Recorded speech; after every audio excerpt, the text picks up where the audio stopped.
HSBC MPF, Understanding Fund Expense Ratio and Risk Levels. We need to do sports and exercises to keep ourselves healthy and fit.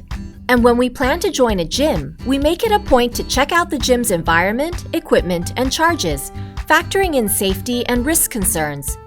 But when we are choosing MPF constituent funds, do we think much about their charges or risk levels?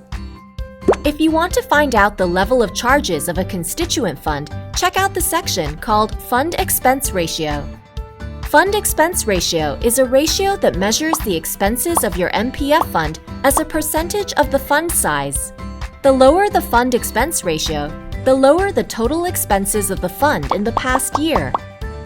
A fund with a fund expense ratio at or below 1.3% is regarded as a low-fee fund as defined by the MPFA. Keep in mind that fund expense ratio is calculated based on data from the previous scheme financial year.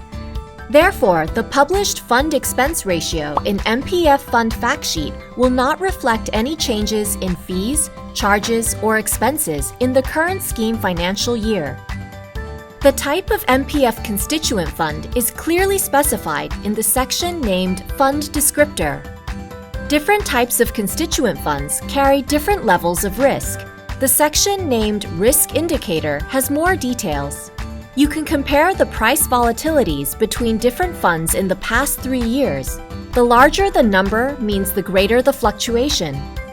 HSBC MPF Fund Fact Sheet also lists out the risk ratings and risk classes of each constituent fund. A larger number means a higher risk. Risk rating has been available to members since the early stage when MPF was launched.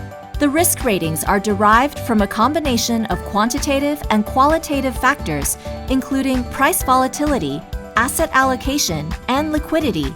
It is a 5-point scales and are reviewed on a regular basis. As there is no standardized system for indicating risk ratings in the market, so make sure that you only compare risk ratings between constituent funds offered by the same MPF service provider, since the ratings would be derived in the same way, and not between constituent funds offered by different service providers. Risk Class is newly launched on 31st March 2020. It is a 7-point risk classification scale, aims to facilitate members to compare the risk level of constituent funds across different MPF schemes.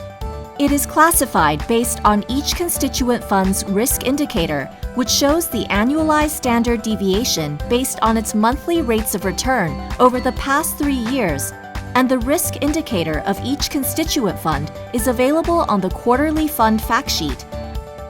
Regardless of whether we are referring to the risk rating or risk class, the potential return of a higher risk fund should be higher than that of a lower risk one over the long run. However, this also means that the fluctuation in returns will be higher. Let's all keep this in mind.